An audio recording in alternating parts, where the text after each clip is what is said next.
어렸을 때의 놀이로 이런 노래는 사실 아니죠. 두꺼봐 두꺼봐 헌집 줄게 새집 따오, 이런 흥얼거림의 놀이를 모래밭에서 한 기억이 납니다. 여러분들은 이런 경험이 없으십니까? 뻐꾸기는 우리 동요에도 나오는 아주 정감이 넘치는 그런 노랫말도 같지만 뻐꾸기는 익조죠. 유익한 새입니다.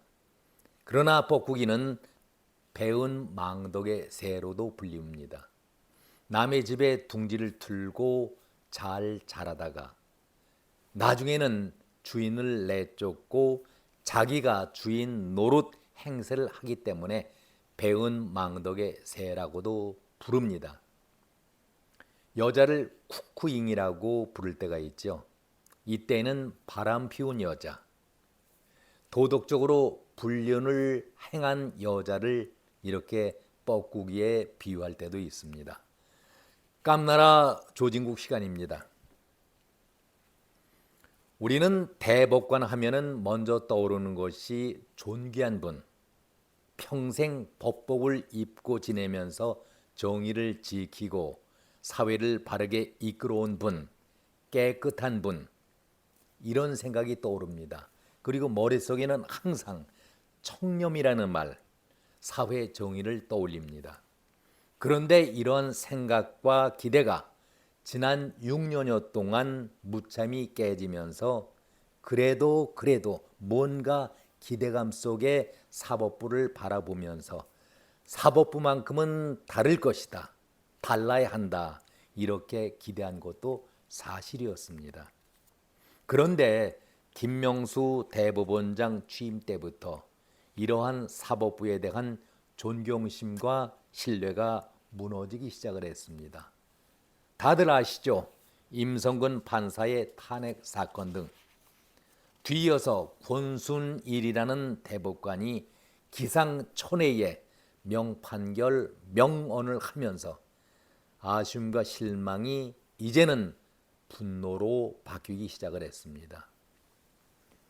모두 다가 역사적인 날, 운명의 날이라고 언론을 포함해서 나라 전체가 지켜보았던, 밤을 새워가면서 지켜보았던 2023년 9월 26일, 하루 종일 그것도 모자라서 뜬 눈으로 지켜보다가 새벽녘인 2시 반쯤에 우리의 예상을 뒤엎는 판결로 우리 모두를 어리둥절하게 만들었던 그 사건입니다. 이재명 판결이었죠. 영장 기각 사건.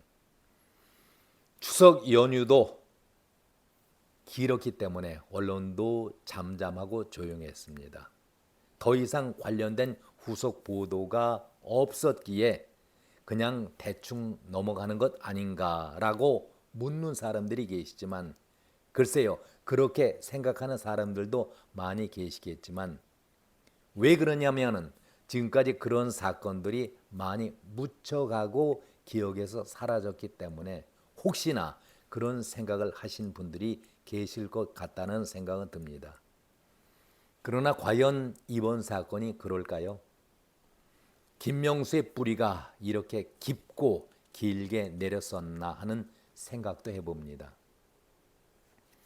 법원 현관 로비에 들어가 보면은 저울을 들고 있는 여신상의 모습이 보입니다. 매일 출근을 하면서 바라보고 다녔을 대법원장 김명수, 그리고 권순일, 유창훈에게 묻고 싶습니다.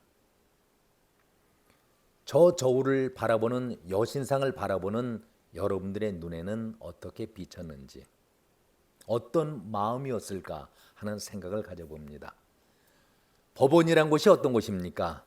10사람보다도 한 사람의 억울한 사람이 없도록 하는 곳이 법원 아니겠습니까?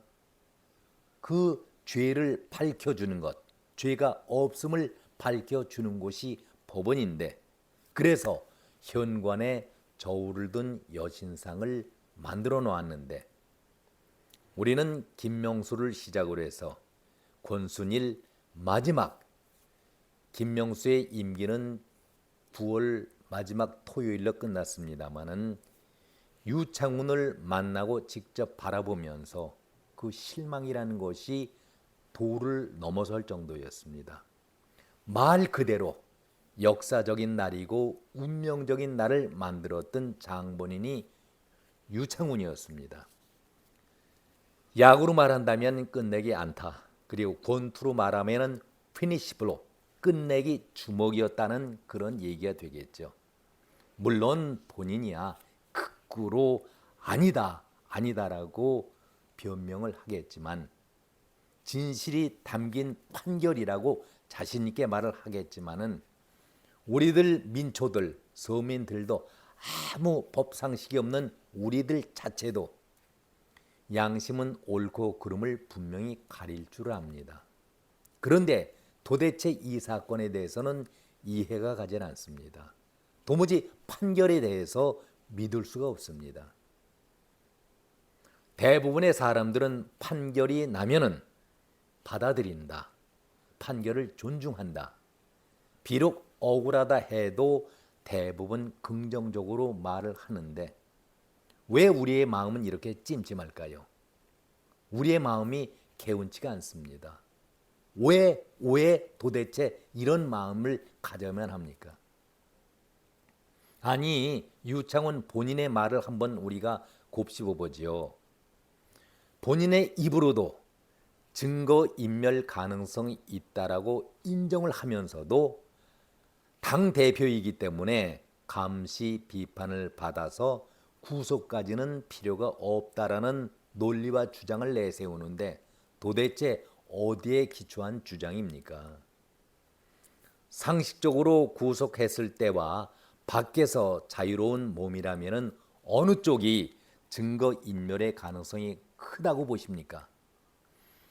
유창훈 판사 입으로도 증거인멸 가능성이 있다라고 말을 하면서도 당 대표이기 때문에 구속이 필요 없다. 이런 논리는, 법 조항은 어디에 있는 것입니까? 법이라는 것은 누구나가 다 똑같이 적용되어야 한다라고 하고, 그럴 때에 불평이나 불만이 없는 것 아니겠습니까? 많은 법조인들조차도 의문을 제기합니다. 당신보다 더 유명한 판사를 지냈던 경험이 있던 그 판사들도 이번 판결에 대해서 이해할 수 없다라고 의문을 제기합니다. 판사는 판결문으로 말한다, 그 말을 지키기 위해서 지금 침묵하고 계십니까? 여신상의 저울의 뜻이 무엇을 의미합니까? 공평과 공정 아니겠습니까? 한쪽으로 기우는 저울이라면은 한쪽은 어떻게 되는 것입니까? 도대체 공평의 잣대는 어디 가서 찾아야 합니까? 저는 정말 법 상식도 없고 무지해서 한 말씀만 드리겠습니다. 제발 그 자리에, 당분간은 그 자리를 지켜주십시오. 인사권자가 누구인지 저는 모르지만 곧 김명수 법원에 다시 나타나게 되겠죠. 대법원 수장 자격이 아니라 영장실질심사를 받으러 올 때까지 그 자리를 반드시 지켜주십시오. 김미리가 뒷백으로, 김명수의 뒷백으로 2년여 동안 그 자리를 지키지 않았었습니까?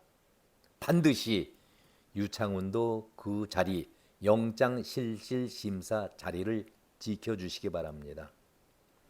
자, 이제 김명수의 혐의 사실이 드러날 때에 이재명처럼 양심에 따르는 법 집행해 주기를 진심으로 부탁을 드립니다.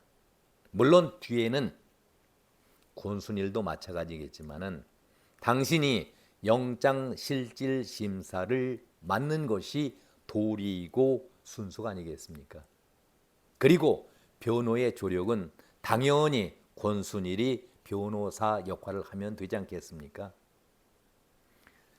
이재명이 단식을 해서 끼니를 진짜로 걸렀는지 모르겠지만은, 끼니를 걸러서 헛소리를 한 것이 아닌지 불분명하지만,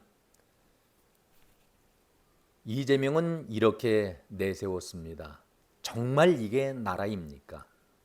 이게 사법 정의를 지키겠다는 판사들의 추한 민낯들이십니까?